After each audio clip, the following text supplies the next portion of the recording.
So, bike check lang tayo ng budget bike na TRINX C520 Elite Edition.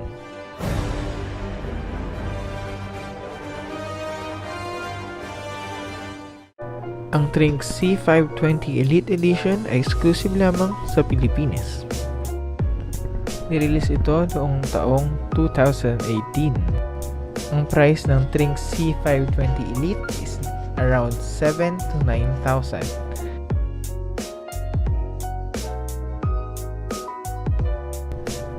Made of alloy 6061, medium at size 16. 27.5. Size 44 ang kanyang head tube, parehas ang sukat ng nasa itaas at ilalim nito.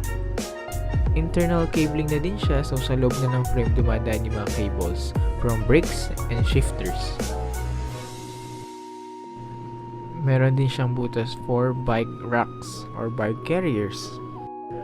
Ang kanyang handlebar ay gawa sa bakal at stock handle grips at stock TRINX na stem. C520 Elite is using L2A3 components. L2FD 3x setup.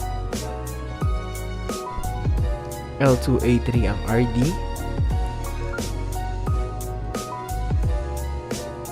Ayan, kung mapapansin nyo, L2 equipped.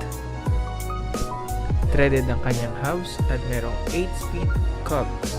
Hindi ko lang sure kung anong tatak at hindi makita kung anong tatak ng kanyang kadena. Kung mapapansin nyo, 8-speed right shifter.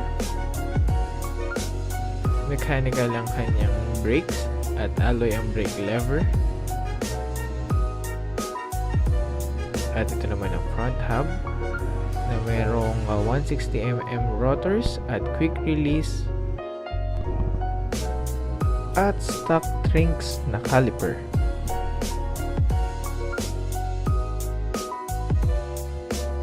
Mapunta naman tayo sa fork, which is merong lockout at made of steel ang kanyang fork. Ang crank niya is made of alloy, pro-wheel ang tatak at plastic pedals. At stock TRINX ang kanyang saddle. Ang kanyang seat post at seat clamp ay size 27.2. Stock TRINX ang kanyang rims at made of steel ang kanyang rayos. Ang stock tire niya is Kenda 27.5 by 2.1.